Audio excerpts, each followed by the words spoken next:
Before Takeoff sadly passed on November 1st, there was internal beef inside the Migos trio between Quavo and Offset. Then when Takeoff sadly passed, the beef only got worse to the point where Quavo was sneak dissing Offset in his new lyrics, as well as even avoiding him at an NBA game just recently, choosing not to sit with him as well as avoiding him at the game. However, the beef didn't really feel real until Quavo dropped another Takeoff tribute track titled Greatness. As in the lyrics, he mentions that the Migos are now officially done as a group. On February 22nd, Quavo ended all speculation revolving around the idea of Quavo and Offset returning as a duo for the Migos. As in the lyrics, Quavo states, "So don't ask about the group. He's gone, we gone. Young man, it can't come back." When saying he's gone, he's obviously referring to Takeoff sadly passing, but he's also confirming that the Migos are officially over. Now, a main issue Offset is having with Quavo currently is allegedly that he was not invited to the Halloween party with him and Takeoff where the incident went down. Also because Quavo isn't helping the feds solve this case, because currently Takeoff's passing away case is being stalled by Quavo, as the police department in Houston have been getting statements from all witnesses at the scene to understand how Takeoff truly passed. However, there is one person that has not been helping and has been rejecting the phone calls from the feds, and that person is none other than Quavo, as he continues to decline their phone calls after the feds are reaching out even on social media, asking for help on what he knows. As it was reported, and I quote, "Also revealed in the courtroom was Quavo. Another member of the Migos and Takeoff's uncle was a part of the argument and altercation that led to this incident. Defense attorneys and prosecutors said Quavo has not been cooperating." Now, instead of cooperating with the feds to try to solve this case, Quavo is handling it himself, releasing songs and speeches dedicated to Migos rapper Takeoff. Now, Quavo's actions did, yes, play a huge role in the passing of Takeoff, as mentioned by DJ Akademiks during an interview with DJ Vlad. Quavo says, "You know what? I'm gonna walk off." He's like, "Yo, let's go." But I'm gonna also be honest, he says something that I think could have incited the whole thing. Not that necessarily is his fault. He says, "Man, let me get on it. Let me get up on out of here before I hurt somebody." And when you think about all these situations, like Quavo says that, I think that sets in motion, granted the argument set everything in motion, but him walking away and saying that, I think someone acted on behalf of whoever he was arguing with. The guy with the either seen someone else brandish, he pulled out his, Quavo's already out the mix, so he's back there, the melee's here, Takeoff is still in the middle. Leave a like on the video if you're a fan of Takeoff. I'm curious how many fans are watching today. Now, to further prove that Offset is upset with Quavo for not being with Takeoff when he sadly passed, was their speeches at Takeoff's funeral, as they were not together on the stage. They had different people alongside them, as seen during Quavo's speech. "You always with me, and we did everything together. Since we was kids, you been by my side, looking up at me with them eyes, same eyes you got as my sister. Waiting on me to make the next move, then you followed up right behind me. You always made sure I did it first, so you can do it right with me. You never competed with me. We was always on the same team because you hated playing against me because I always played too hard or too rough. And I can hear mama saying, not too rough, son. Remember our first dream was to be tag team partners in the WWE. We fell in love with WWE wrestling. We had every..."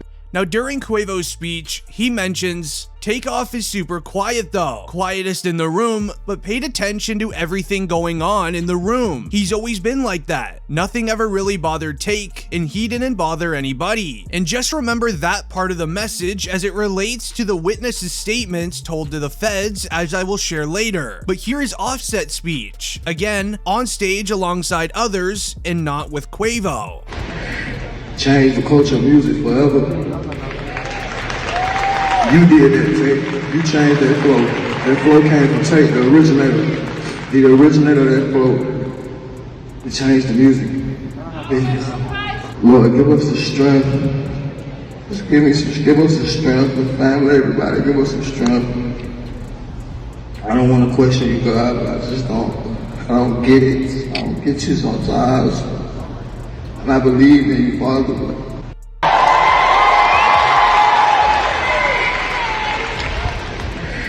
Change the culture of music forever. You did that, And now that we understand the current beef between Quavo and Offset, we can now take a closer look into the passing of Takeoff, as new evidence has been revealed sharing everything. On November 1st, 2022, it was reported that Takeoff was passing at the age of 28 years old after an incident in Houston, Texas. Now this went viral on news headlines, getting reactions from many rappers in the industry, even such as Boosie, who said this. R.I.P. Takeoff, bro. Shaking my head, man. Humble. That music syndicate won't show QC, all the family. We sending some prayers and love for y'all. All Takeoff family, Quavo, Offset, all y'all. That music syndicate won't, send their prayers out. His rap whack, bro. I ain't lying. We targets now, bro. We used to be heroes, Everybody want us out of here, bro. R.I.P. Takeoff. To even Master P giving his reaction on his Instagram. And hip hop is too young. Rest in peace to Takeoff. My condolences goes out to Takeoff family, Quavo, man, all my soldiers and soldier reps. Hip hop has turned to the new streets. We used to be in the streets trying to get into hip hop, which is crazy. When you walk out your house, tell your loved ones you love them, because you never know who might not come back. And no matter how old or young you are, it's crazy. I love y'all soldiers and salute to everybody. Let's save the next generation. And with the passing of Takeoff obviously being one of the biggest moments of the year 2022, it got the attention of everyone in the world. So everybody wanted to know exactly what happened. The internet came together and they closed the case faster than the feds did, finding all suspects within the few hours. The first suspect is DJ Clark, aka Patrick Clark by his real name. As DJ Akademiks tweeted, police arrest man for the passing of Takeoff. His name is Patrick Clark. Sources in Texas say he's commonly known as DJ Pat, with this mugshot included. As DJ Akademiks also then tweeted, according to court documents, Patrick Clark, aka DJ Clark, applied for an emergency passport days after the passing of Takeoff, and he booked a flight to Mexico. When police arrested him, he had a large amount of cash on him, as prosecutors claim that he's a flight risk for bond.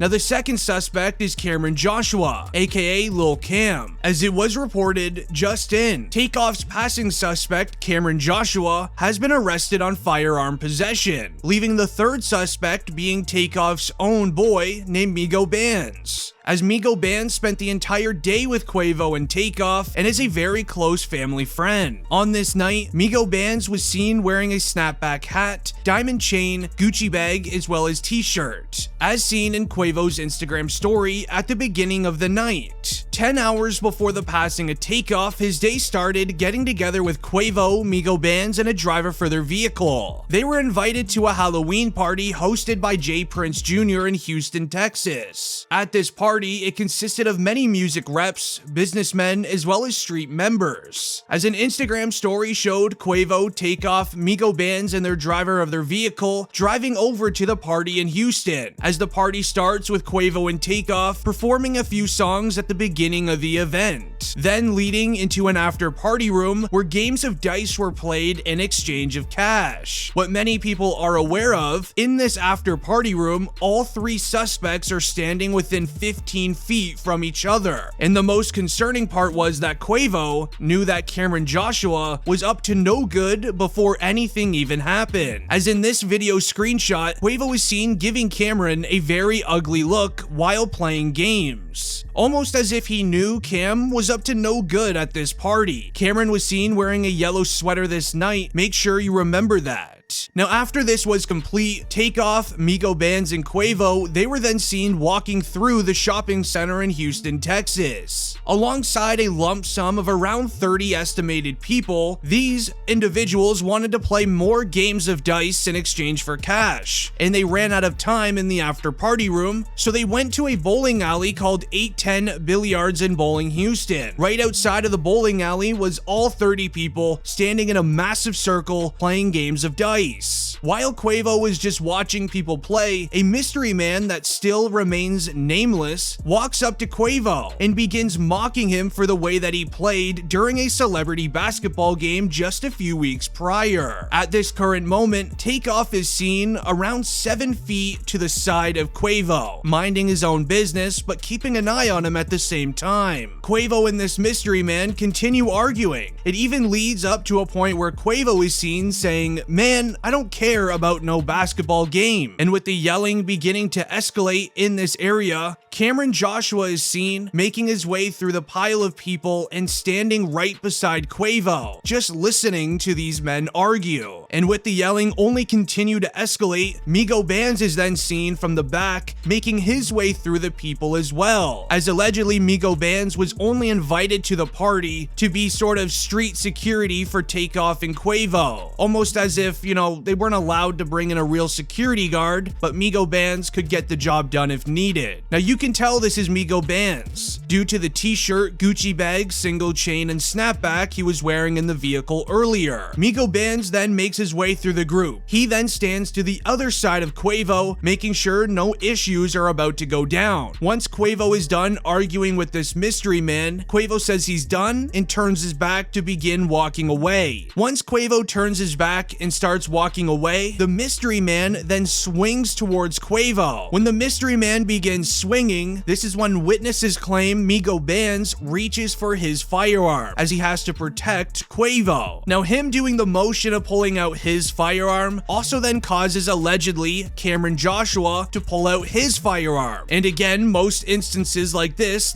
causes then DJ Clark to pull out his firearm as there's a massive brawl about to go down. Now remind you, Quavo walked away. 3 people are pulling their firearm, and just imagine a triangle shape. With 3 suspects now having firearms in their hand, Takeoff is actually in the middle of this so-called triangle. Now witnesses claimed that one suspect used their firearm first and that the other did. It's still not confirmed. All we know is someone used their firearm, causing the other 2 to use theirs as well. And in the middle of everything was Takeoff, and he was sadly affected by strays. As of this current moment in time, that is the truth behind Takeoff's passing. Now again, things could definitely change once the court case starts, but as of now, this is the news that we currently have. Make sure you subscribe to the channel to stay up to date with the trial once it begins. Anyways, it's been District Trending, and I'm ending the video here.